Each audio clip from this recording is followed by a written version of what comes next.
Whose bossa nova is that we stole? I love it. I always dance. It's so catchy, right? I licensed that. I paid for that.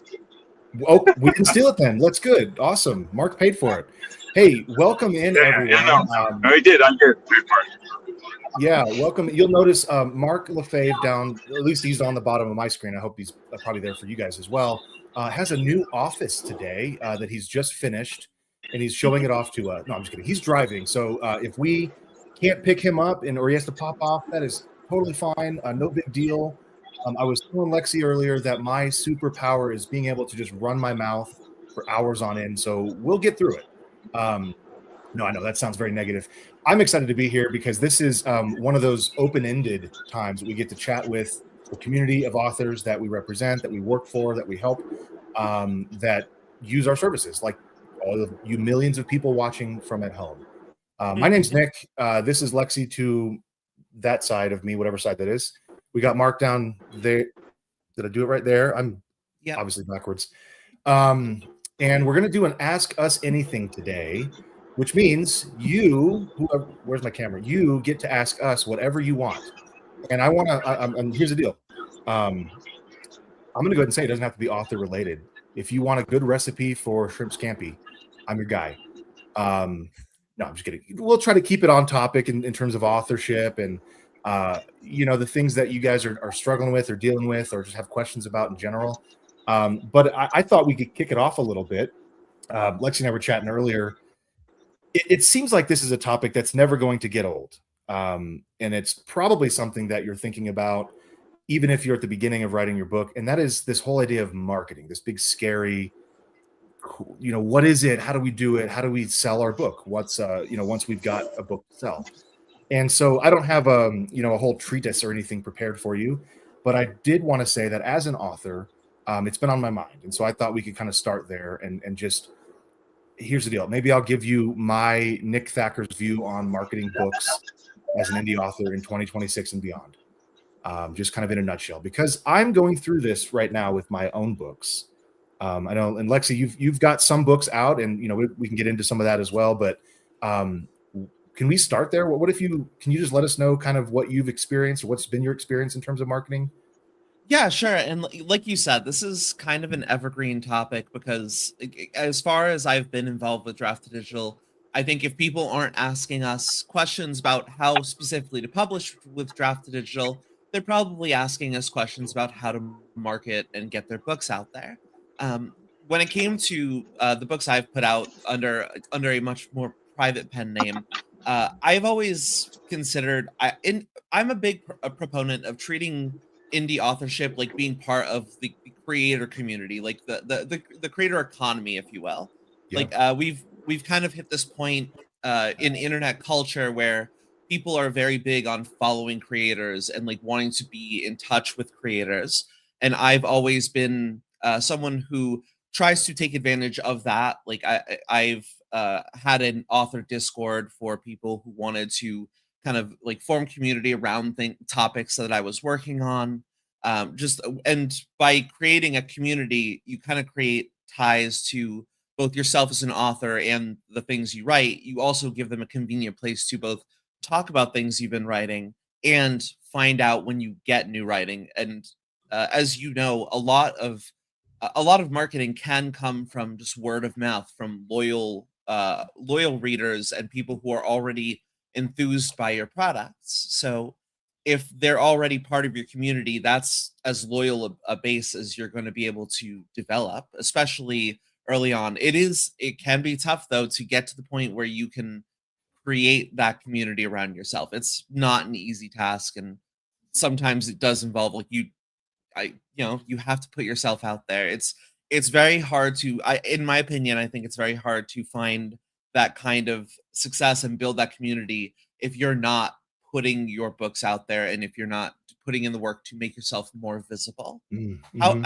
How do you kind of tackle that, Nick? Like, especially like, I guess early on in your career, like how did you get to like developing visibility, or like getting from the point where you didn't really have a presence to people were able to find you and you were starting to get noticed?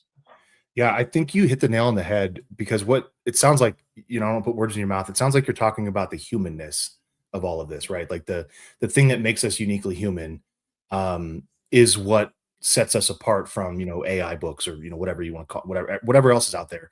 This whole, wall of anonymity that we hit when we get on the internet. And so that actually is what I think is working best now. And to answer your question specifically, that's what worked when I got started.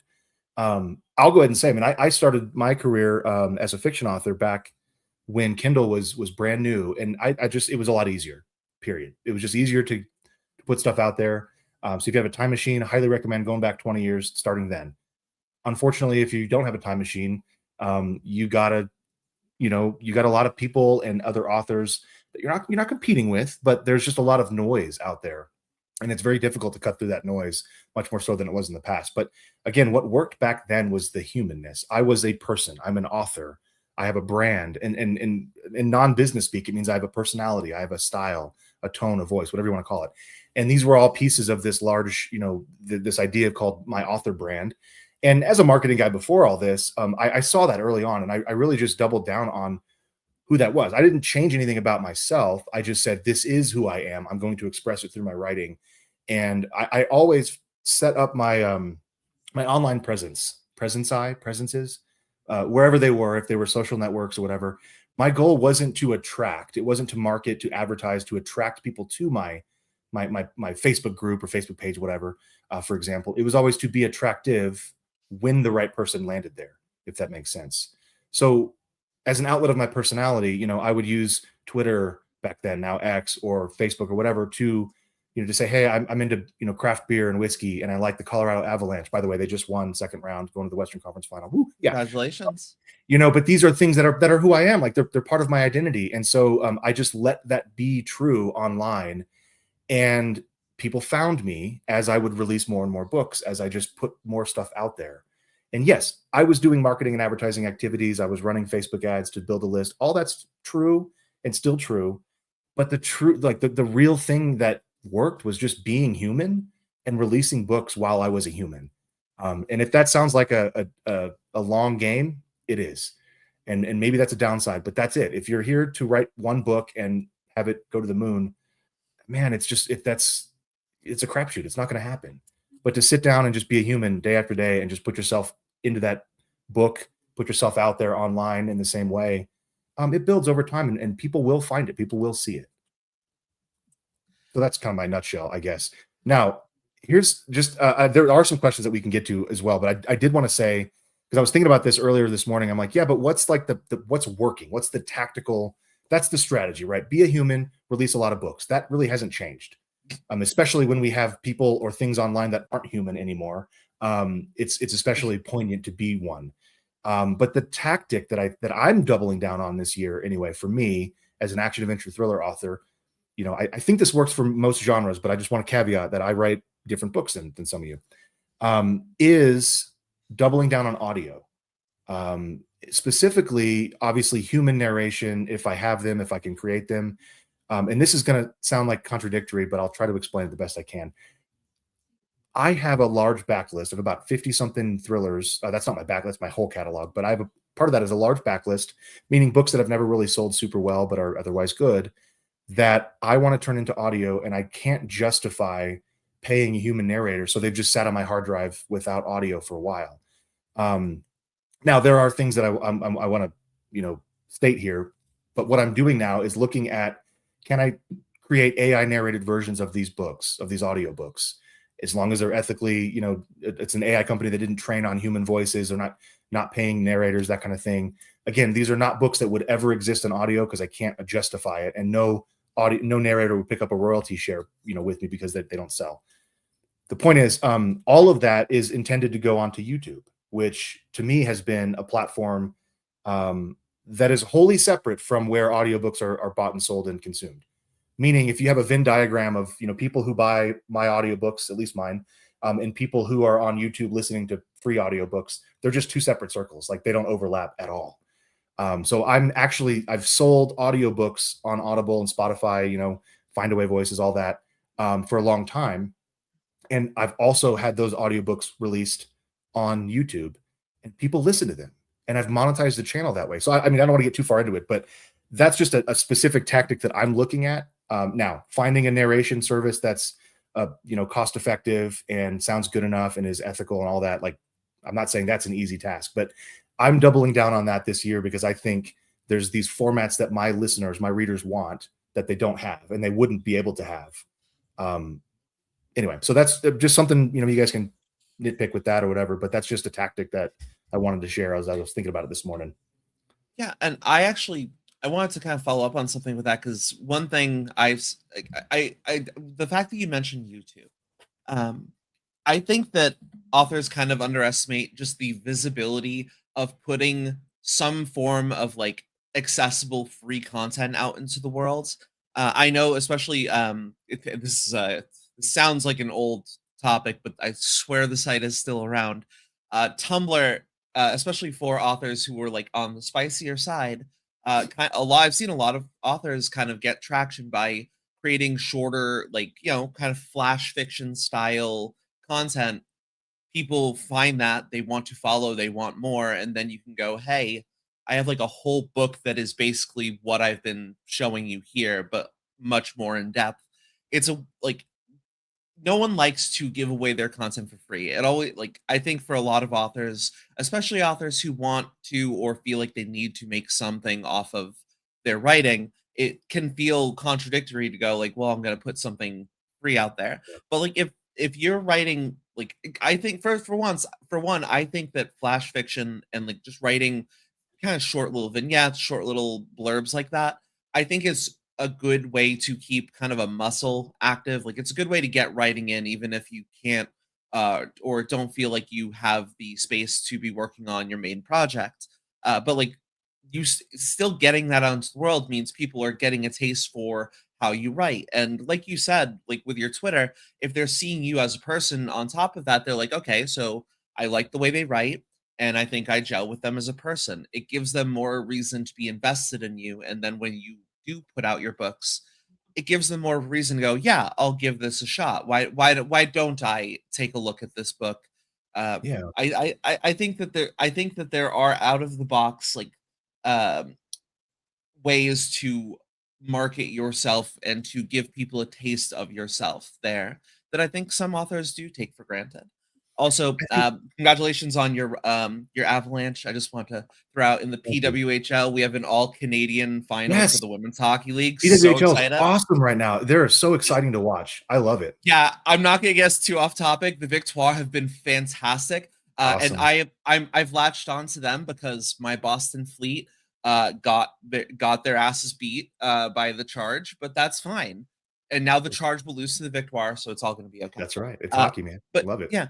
And Mark, I'm curious, like, when you were, just because, like, we got a little bit of how Nick kind of got off the ground marketing wise, how I got off the ground marketing wise, like, when you were kind of getting started, like, and I guess, like, to be fair, you guys are the, let's say, elder statesmen of the indie author community. So Mark Frank Gutenberg, was like, hey man, I'm going to start this thing called a printing press.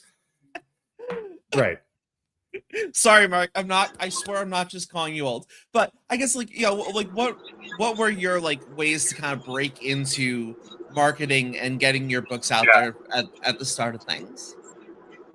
It was a lot of short stuff. It was a lot of getting, and it was before digital, right? It was selling stories to magazines and building a name for yourself. And even when things moved to digital, I still did the same thing.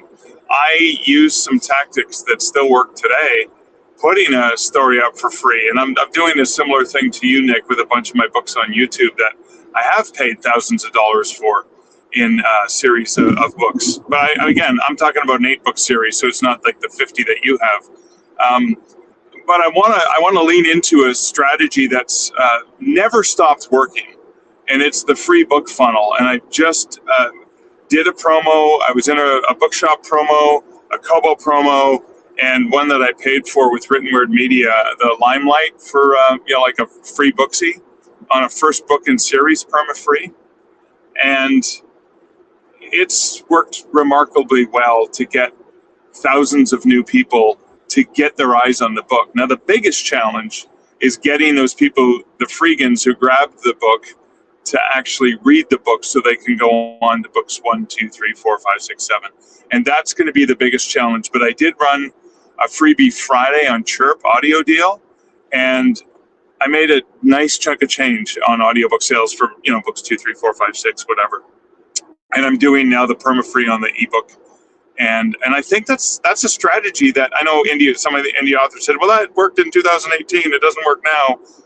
It does still work. And I've seen growth on Barnes & Noble, where I haven't seen growth on Barnes & Noble in 8 years.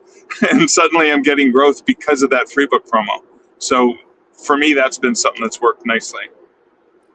Yeah, and I do want to clarify on that, because obviously the free book marketing, I think, has always been kind of a topic. But when it comes to offering one of your books for free, I think would you both kind of agree that is something you do want to make sure you have kind of a bit of a backlog available. That way, if the point of giving your book away for free isn't just to give yourself visibility, isn't just to be found by readers, it is to direct them to go, okay, you liked this free book, there are other books like it, you can proceed on to that. Sort of. If I can kind of change a little bit, I'm not disagreeing with that. My goal when I started was to give away all of my books for free. And I didn't have anything else to sell at the time. So you're right, but it was also I didn't try to get them onto a mailing list so that I could sell them the next thing. I just wanted to get them on the mailing list. And I've said this before, in talks and things, but I think at early on when you first start an author career, your goal is fighting obscurity. It's not chasing profit. It's not chasing revenue as a business, right? You're just trying to chase. You're fighting obscurity. You want people to know who you are, to read your stuff. And so for that reason, I just wanted to remove every barrier possible. There was no cost. There was nothing. I mean, I got their email address, do that. But otherwise it was free. And I had 3 thrillers, full-length thrillers that I had written. The only thing I'd ever written. So I didn't have short stories, anything else to offer. I gave all 3 of those away for free. I also was on Amazon Kindle Unlimited at the time, which is against their terms of service, but I didn't tell Amazon, so don't tell. That was back in the day. But the point was, I wanted to get them onto my mailing list because I knew that I was going to have something to sell them at some point, right? And I did. I had another book come out, and then another one. Here we are 50 books later. And that, again, not the only thing that I did early on, but that strategy worked really well. So don't be afraid to give something away, even if it's the only thing you've written. If you're doing this to do more of it, meaning, again, you're not just writing one book and hoping for the best, but you plan to do more, don't worry if you're not making a profit early on. Most authors don't. Get your book in front of as many eyeballs as possible, however you have to do it, and do it for a long time. And I think the readership will come. I believe that if you do certain things in this industry well, and you do them consistently, success isn't just possible, it's probable. So anyway, take that for what it is. I think, at some point you need to switch gears and say, okay, now I'd like some revenue, but I was probably 2 books into it when I started to think, okay, this is paying, part of the utility bill every month. But if I did more of this for a longer time and tried to funnel people toward my Amazon page or whatever, I can see this becoming a real business income. And that's what I did. So, here we are 15 years later, and I've got a, full-time income from it. So, I think that's a great strategy, but don't think that you have to profit the entire time. Start by trying to get your book in front of as many people as possible. I think that you said this before, but a lot of authors do kind of not a lot. I think a lot of authors kind of have learned enough to have a reasonable impression of how you have to build things out. But I do think some people go into this thinking, well, I'm going to write the one book and it's going to be fantastic, and then I will just take off from there. And it does kind of a lot of authors don't find success until several books into their publishing career. Probably more so now than back when I started. I was competing with the big name in my genre. It was Clive Cussler, James Rollins, Dan Brown. But I made a pricing decision that I didn't want to be seen as an indie author. If you guys remember, there was this taboo around pricing your book at 99 cents to $2.99 because it looked like an indie book. And back then that was associated with crap. Nobody wanted to read those. And I made the decision to look like an on sale, traditionally published genre fiction author. So mine were $6.99. And so people would find my books in the same genre because there just wasn't as much noise back then, and they would start buying it. So you can still do that same thing today. I don't think there's nearly as much taboo, but there's just a lot more great authors. So your book that's phenomenal, it's the best thing that's ever written, there's a million of those published every weekend. For sure. Sorry, And that's the way it is. no, and in terms of like you said, the market, the landscape is so different than when you guys got started.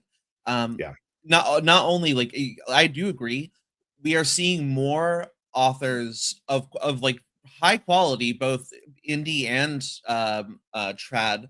Like there's just more of them on the market now. There's more options for people to read, and that is fantastic. It does keep people reading, which when people read, they read more. When people are buying books, they buy more books. So it's good for that. Yeah. But obviously, we are also in this kind of environment where there is a lot of other content being pushed out. Like as we are in this like AI ecosystem right now, there are a lot of books that are slipping through the cracks, getting to these platforms, and it can be hard to find visibility. I think there was maybe a time where you could publish your books and they would be on that digital shelf and people had like an outside shot of finding them. And it's a little harder these days because there's just so many books on that shelf. And I think that's why, for that reason, it is more important now more than ever that you're doing something to get your book in front of people's eyes. And I wanted to just mention, because Mark was talking about getting on these like promos, whether it's like the free promos or like a sales promo. If you aren't aware, we talk about it all the time, but it is worth constantly bringing up.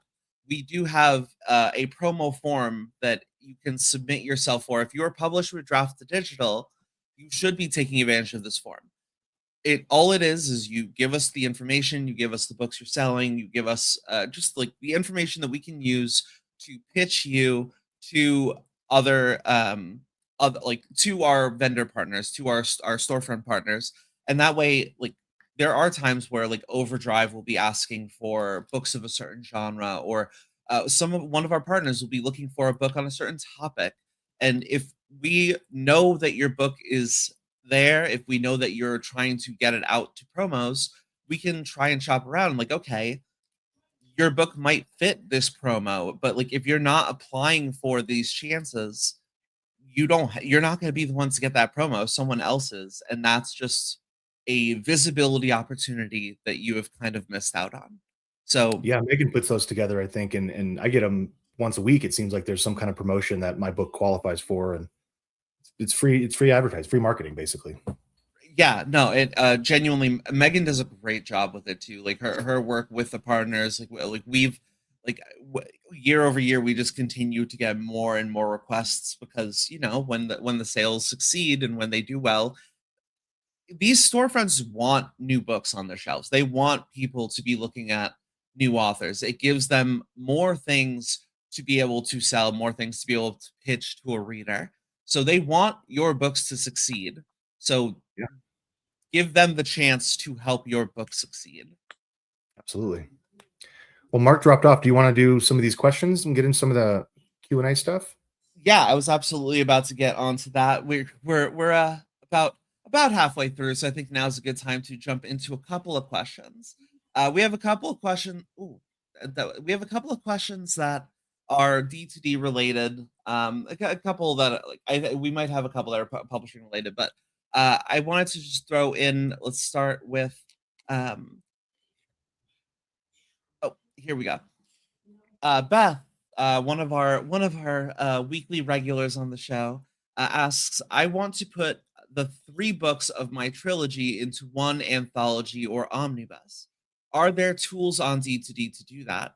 And yeah, you can put books into, if you have a series at Draft2Digital and you wanted to add, say, like an omnibus or just like a collection of books in that series, you can add the book to the series. You don't have to add a volume number if it's not part of the like volumed entries to the series.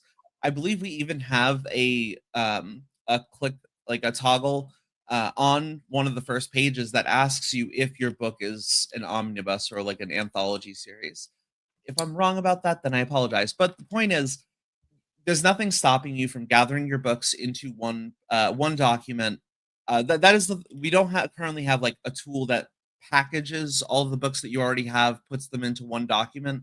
That is something you have to do by yourself. But as long as you have those original Word documents, as long as you have those original manuscripts, take them, put them in.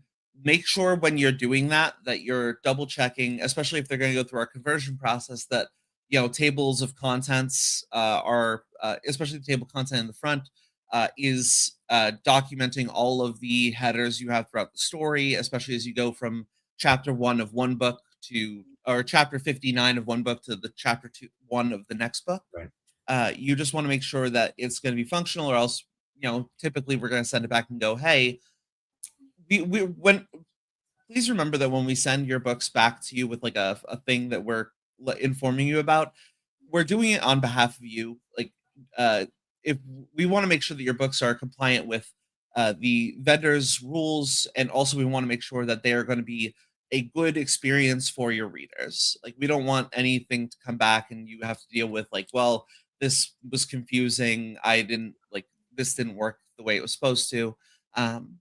I just realized I'm not sure if Mark on his phone is able to add himself to the stage. I probably should have dragged Mark onto the stage. Poor Mark. I'm sorry.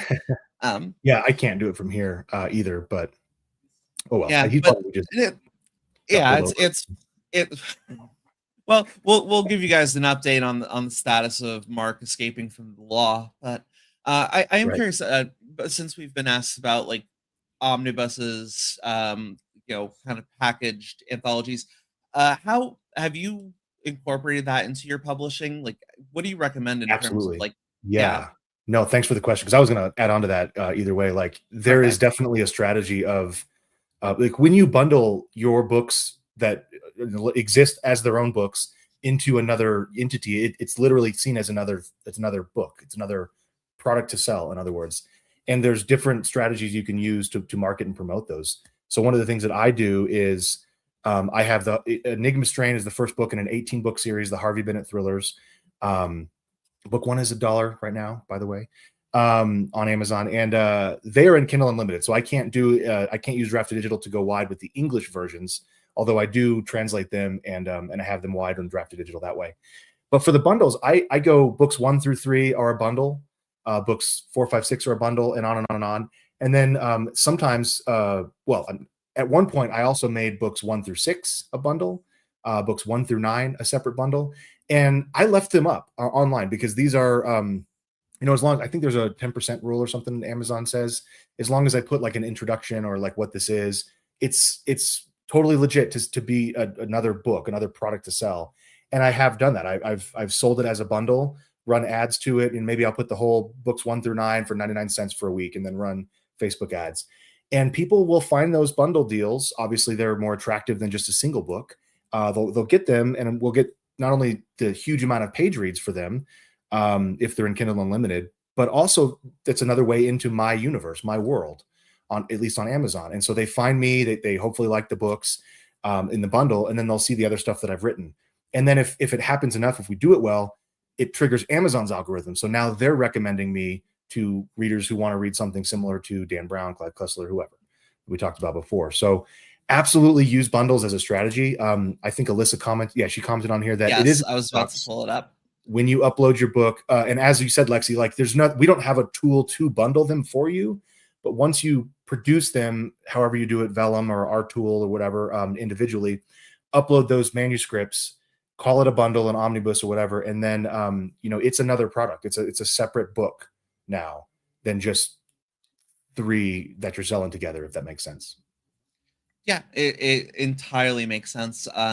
I think that anytime you're getting new product out into the world, it's a chance for more people to get new eyes on things as well. And like, if you've had your books out for a while, if you've had books 1, 2, and 3 out, and like individually they've kind of got like, you've gotten a lot of the readers that you're gonna get in like that initial push of them being out. I think that once you get that, if you bundle them together, you're giving a chance for I'm sure that I think a lot of sites do tend to like to promo new products, and it does give people a chance to also look at you and go, okay, this is a lot. I'm getting a lot more in this one book. like this one package.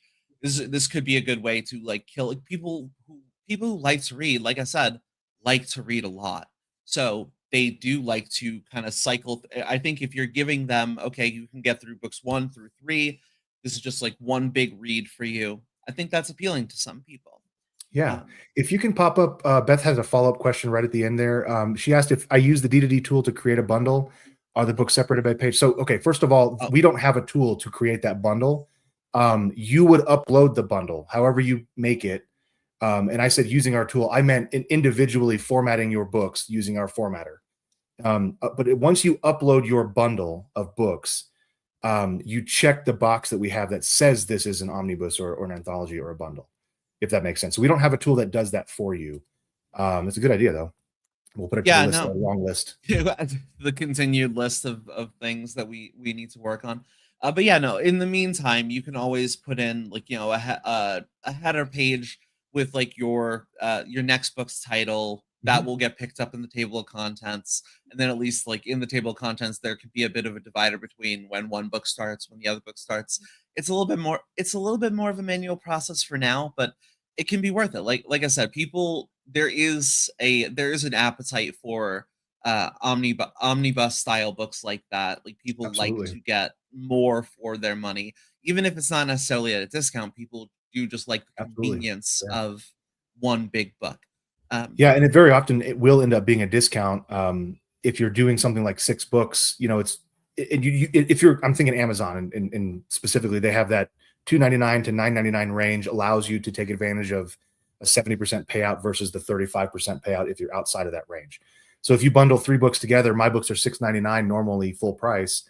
I don't want to go up to whatever $6.99 times 3 is. I don't do math. I'm an author. $21. Because that's going to price me out of the 70% market. So it typically will end up being a discount, and that's typically why we're doing this. But my point was to, when you put that bundle together, however you use it, whatever tool you use to do it, it's a marketing opportunity again, to put at the end of each book, here's a link to this book. Will you go give it a review? That helps me immensely on whatever platform you're on. Now, if you're doing this on Draft2Digital, we'll send it out to whatever provider or whatever stores that you choose. And if you just blanket select all of them, it'll go to, like Apple Books, for example, and they don't like you to have a link to Amazon or any other store in your book. So there is something like that to keep in mind. So it might be best to include a link back to your website and I promise you didn't set me up for this, but it was right there, a books to read landing page, right? Go ahead. What Yep. were you going to add? Is that right? No, yeah, the books to read links. They're like we have confirmed with Apple that they don't consider those like a competitor link or like a marketing link or whatever language goes into them not accepting things like an Amazon link in their ebooks. But yeah, the books to read link is and continues to be an easy way to just link to a one-page landing page where you can show all of the locations where a reader can get your book, not Yep. just Amazon. It's honestly one of the easier steps to trying to go wide because a lot of people maybe they're buying, Amazon, we all understand is like the dominant force in this current market right now. But a lot of that comes from just people it being the first thing people find or the easiest place for people to Mhm. find things. If you're giving them a link, they might have like a Nook from like when they picked up their first Right. like an e-reader or like they might decide like, you know what, I do have an iPad. Maybe I can just Yeah. get this book on Apple. They might not have known it was there initially on that. So I think that the books to read link is a good way. The books to read link is a good first step towards promoting yourself wide as opposed to just promoting yourself on one dedicated platform. Absolutely. Yep. And you don't have to have a Draft2Digital account to do that. It's totally free. B2R.com with numeral 2. We'll get you there. Highly recommend go set that up Uh, for sure. I'm gonna sound so silly. I didn't know that we had a redirect for b2r.com. Well, you know what? I don't know that we do either. I just made that up. I assume that's because I've always seen the short link. But, No, go to books2read.com and I'm going to make a yeah, note on our let's never ending list of let's to add that. promote. Yeah, let's make sure yeah, I do think that you want to make sure you're going to books the number 2 read.com. And just Yeah. to quickly wrap up the omnibus topic, in terms of like, pricing it at a discount on top of like keeping in the like Amazon wheelhouse or the wheelhouse for, whatever vendors might have a like cap of like certain, payout thresholds. I think it also can be its own promotion. If people see your book one and they see like, I don't know, it's $2.99, but then they see your omnibus and do math and go, it is a discount if I just get all three books as an omnibus. Like, especially if you've already kind of gone through and like had those like first three books have their own premieres, go through their own kind of life cycle.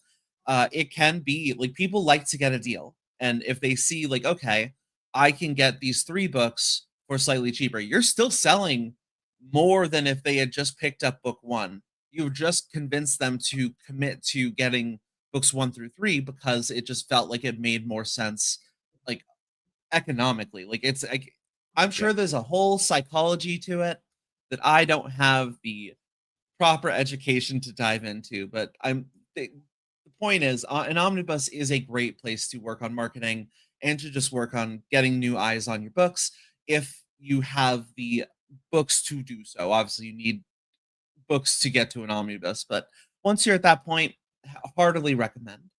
I figured we go through some questions about just features that people are looking for Draft2Digital. Starting with one of the most consistent requests we get, which is, are we still in for a long wait on hardcover? Also, is there a search for a Canadian print partner ongoing, or is it still in the back burner? Our print partner currently I gotta works go. within- Sorry. Bye. Get back here. Our print partner still currently works in Canada. Our print partner still currently publishes in Canada. We've made great strides, I think, over the years, especially from like when we were starting out in the beta in terms of like getting print books to other locations like Canada. But in terms of hardcover, this is something that we are currently still looking into.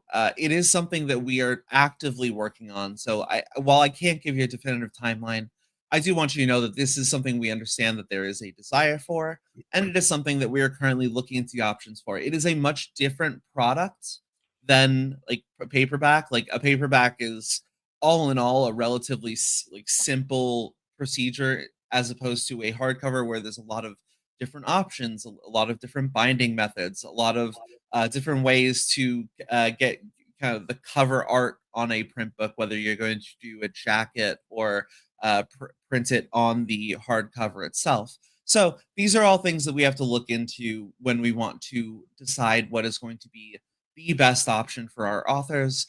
And because of that, it does take some time. Obviously, we've also had a lot of other projects going on and a lot of other tools in development, as it were. But Absolutely. I do want people to know that hardcover is still absolutely on the table. So yeah, we're not going to release something unless like this is a partnership, right? Like we're not the ones printing it at our office in Oklahoma. So we need someone that we can trust that's going to be able to scale. There's just a lot there. And so it's a big business kind of, enterprise level partnership that we have to make sure we get right before we do it. So we're doing it for you folks. We're just making sure we do the right thing. Absolutely. This I'm looking at this name. Paz Serena Orasao no Espirito. Portuguese. Yeah, I caught Espirito. Like I'm Portuguese. It is I have truly betrayed my ancestors. I'm gonna say how Brazilian. I pronounced any I'm of gonna that. go Brazilian. Do we think? Are you in Brazil? Well, Brazilian Portuguese, but yes. Can we add the links from our book at our YouTube channel? Yeah, you can promote your book wherever. I don't think YouTube has any policies against adding a book link. And once again, if you're going to do that, the Books to Read link is a good place to start. The only thing I'll add there is I have not had much success getting people from YouTube to anywhere else. YouTube is a very, very, very what's the right word? Like it's not a closed community, but people on YouTube Insulated? stay on YouTube. Yeah, sure. Insulated. That's a good word. Yeah. So because when I talked about the AI audiobook thing, right? I started testing this a few years ago, back when AI audio was certainly not as good as it is now. And I did YouTube because I almost wanted to kind of just sneak it out there and not tell my loyal fans and readers or whatever, all 12 of them, that I was using this really bad narration and all that. So I kind of just wanted to test it out and keep it almost something I wasn't marketing much. Anyway, the point was, I did get a good listenership, as I mentioned before, wholly separate from my listenership on Audible or Spotify or wherever. But I was never able to convert a single person from listening to my audiobook on YouTube to buying an audiobook or anything else from a link in a YouTube video or description. So, caveat emptor, like, do it. Absolutely. It can't hurt. But I don't think that it's going to be the marketing strategy that wins all marketing strategies.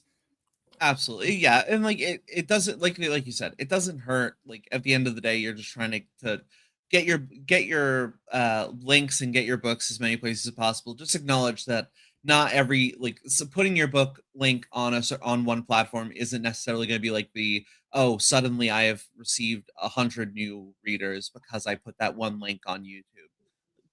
Keep your expectations realistic, but it's very little effort for it is, and it might be worth potential turnaround. Yeah. Instead of sending them to the sales page for that book on Audible or whatever it is, consider what the YouTube video is. First of all, if it's just like I did a behind the book series where I'm just doing a face to the camera thing, maybe link to your website, or maybe link to a books to read page rather than specifically to a store. That might be just a better practice in general, because first of all, it's easier if you just have the same link that you use for all your YouTube videos, right? You can just drop it in there and go. But again, I don't want to dwell too much on that, because I haven't had any success getting people to click, from their TV or wherever they're watching YouTube over to my website. So like YouTube click-through rates are rough, but I do agree, either your website or, like I said, if you're looking to create community, if you're looking to be seen as a creator, sometimes the Discord link works if you want to get them into your ecosystem. I see the lady writes. The lady writes, we've missed you. Question: books to read. Is it available for pre-orders? Can someone with a pre-order use it for a universal link? Yes, as long as your book has sales pages on e-reader platforms, whether that's Amazon, whether that's Barnes & Noble, Apple, you can have a books to read link for that book, even if it's not out yet, even if it's only available as pre-order. A books to read, if you're publishing with Draft2Digital, if you set up your pre-order, you can still a books to read universal book link will still be generated. And even if you're not using us, or if you need to add stores that we don't do pre-orders with, you can add them to that link. I see another question from Mohammed Niaz from Facebook. I am a Draft2Digital platform publisher. My question is, in the future, can I publish color picture books?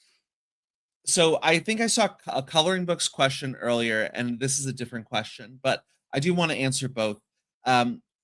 We have looked into the potential for publishing books with color interiors. It's not something we have off the table, but it is also something that we're very tempered we're very tempered in our expectations, because publishing color is a much more expensive process than publishing a black and white traditional book.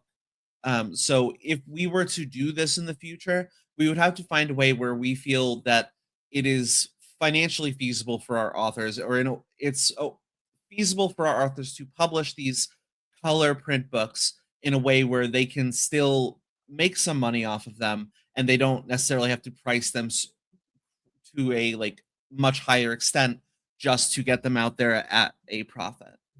In terms of coloring books, because that was a question earlier as well, I have lost it in the shuffle, but we do not accept coloring books or journals, just because it is very hard to vet those kind of interactive books for quality, and for making sure that it isn't just something that people are going to be able to shovel out the same kind of baseline product. It's a very replicable product, and it's very easy for that to flood the space if we're not very careful with monitoring what our vendors actually want from us. Yeah, vendors were asking us to not send them, things like, low content or no content products. And unfortunately, there are people who are legitimately making very cool coloring books and all that, but planners, things like that just got swept up into this. And there's just no way, because I don't, maybe you guys don't know this, but maybe you don't know this, but we have to human vet everything that comes in. We don't use AI. There's no way to do that with any sense of actual perfection, I guess. But so we have to use humans to do this, and it's just a huge task. Which why we had to make some changes recently with fees and all that. But unfortunately, these low content books and no content books, which again, there are people doing them and they're legitimate. There's just a lot of them that aren't, and there's a lot of people that were just trying to game the system by releasing literally a different cover and calling it a planner, and then doing it 100 times, with nothing inside. And Amazon cracked down on that a couple years ago as well. So it's not just us saying no to that, but yeah, and that truly is just a case of like everyone acknowledging that there has to be a limit in terms of like how much we can allow that like one style of content that is incredibly easily replicable. And like you said, it's very easy for bad actors to hop on and go, I'm just gonna pump out 1,000 of this one relatively blank book, or relatively low. I hate the phrase low effort, because like you said, there are people who are doing interesting work with these kinds of interactive books, but books that are very easy for people to create at a baseline with a lower degree of time and investment. yeah. I guess I think we have maybe time for one more question real quick. Um, I noticed Lydia French mentioning your large print process is great. How are these books found? Because publishers aren't listing this format, just ebook and paperback. Do large print readers already know to search that criteria? And large print, one of the reasons why we looked into working on large print is because it was kind of identified as a market with a decent bit of demand, especially for people who still like physical books, but are either getting older, have weaker eyesight, or just don't want to strain their eyes as much with reading. And this is an opportunity for you as an author to kind of promote that aspect of your books. I think it's something that not all vendors are going to list specifically a large print format. I think the more we kind of normalize this as a product, the more we might start to see that those tools be implemented across different platforms. But it is an opportunity for you to go, hey, are you looking to read my book? Do you want something to read but don't want to necessarily push yourself, strain your eyes, give your eyes a break? Here's a new version of my book. It's kind of like marketing any other alternate version of your book. Like, they all have benefits and drawbacks. There's the way you advertise your print book is different than the way you advertise your ebook or your audiobook. And for that same reason, the way you advertise your large print book is different than how you could advertise your baseline paperback book. That's great. The only thing I'll add is, this is a great reason to have a website, to go direct, basically, to be the retailer. Use Draft2Digital for all the retailers that already exist, but don't sleep on having your own website. It can be very simple, Shopify store. But once you start to collect these readers over time, I made this mistake as well. I still haven't fixed it, but I'm trying to. I just don't have time. But I did, an analysis of my readership. I've got 140,000 people on a mailing list, and I was running Facebook ads and all that. And I was just trying to figure out, who are these people? I talk to them, I email them, but who are they? What's the demographic makeup? And I found out that they're all old and none of them can see, and they want to read print books. And I'm like, oh, duh. I mean, I'm assuming they're all reading on a Kindle because that's what I keep promoting, where they can just increase the font size, on their own, but they're not. There's a lot of them that are just, they've been silently waiting to see if I'll produce large print versions. And these, again, there are standards, they want 16 minimum, usually 18-point font, but retailers don't always have a unified way of ingesting a book from an aggregator like Draft2Digital with a tag that is large print, and then how does that display in the store? So that kind of maybe answers your question a little bit better about why aren't they seen on retailers all the time? Well, every store is different, and they may not even care. They may not even see that it's large print when it comes in. So this is what Lexi was saying, you kind of have to do that yourself. You have to promote it yourself. And the best way to do that is to find readers, collect them over time, get that list built. And then as you launch the large print versions, use that as a promotional opportunity. Every format that you can come up with becomes a promotional opportunity. I've got on my shelf back there the Enigma Strain 10-year anniversary hardcover illustrated edition. I worked with an artist, and I literally used the same cover, and I just redesigned it. I put a badge on it that has 10-year whatever, but it's a special edition, and I could sell it for $35. People loved it. So that was a promotional opportunity. Large print is the same. You can promote it. Hey, I see you. I know you can't see my book. No, I'm just kidding. I know you want large print. Here you go. That kind of thing is a great opportunity to do that when you do get that large print format. For sure. I just wanted to highlight the lady writes, mentioning my library has become dedicated to filling more shelves with large book print.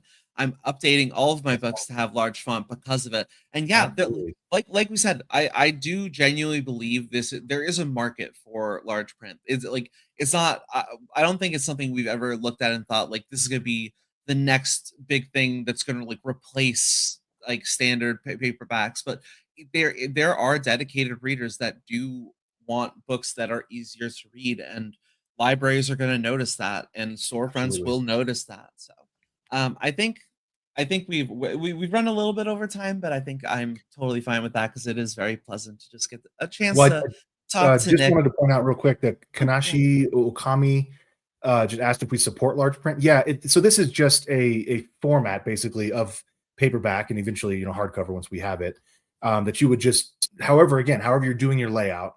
I use Vellum. I'm a Mac guy, so I know the Vellum guys are friends of mine. They do a really pretty job with templates and all that. You just make the font bigger. I know it's not just as simple as that. Make sure the layout flows right and all that, but then you just re-upload that as another version of that book. You call it the large print version. Yeah. And if you have any, as always, if you ever have questions about publishing with Draft2Digital, services that we offer, questions on how to make sure your book is being printed correctly, you can always reach out to our support team. They're fantastic. They're very knowledgeable, and they know how to use the tools in our system to give you your best chance at publishing success. Nick, it is always a pleasure. For people who don't know, like Nick and I don't work in the same location in the country, as it were. So it's always nice when I get to just have a little bit of FaceTime with chat with Nick. So absolutely, yeah, I'm hoping to get over there sometime later this year too. So we'll do the face to face. Yeah, keep us in touch. But thank you all for joining us here today. Obviously, these AUAs, these ask us anything episodes are always such a joy when we have people in the audience getting to interact with us. So thank you all for your questions. Thank you all for hanging out with us. If you're still getting started with your publishing journey, please make sure you're heading to draft2digital.com, get your account started up with us, take a look at our tools, see what you could be doing with your publishing career. And if you are looking for more episodes of Self-Publishing Insiders of Draft2Digital Live, if you're looking for more insights from our friends of the channel, from industry insiders, be sure to follow us on YouTube. Be sure to like and subscribe, and feel free to share this episode with your author friends. Nick, I will see you in the green room, as it were. But for everyone else, thank you for joining us, and we will see you guys next week. Thanks, guys. Bye. Ebooks are great, but there's nothing quite like holding your own print book in your hand. It's a beautiful celebration of your writing accomplishment. That's why we've created D2D Print, a convenient and easy print-on-demand service built to make it easy for you. We've got more than 20 beautiful templates to give your book a pro look, and we can even convert your book cover into a machine-perfect full wraparound cover for print. Yet another convenient option for you and your books. And you can get started right now at draft2digital.com.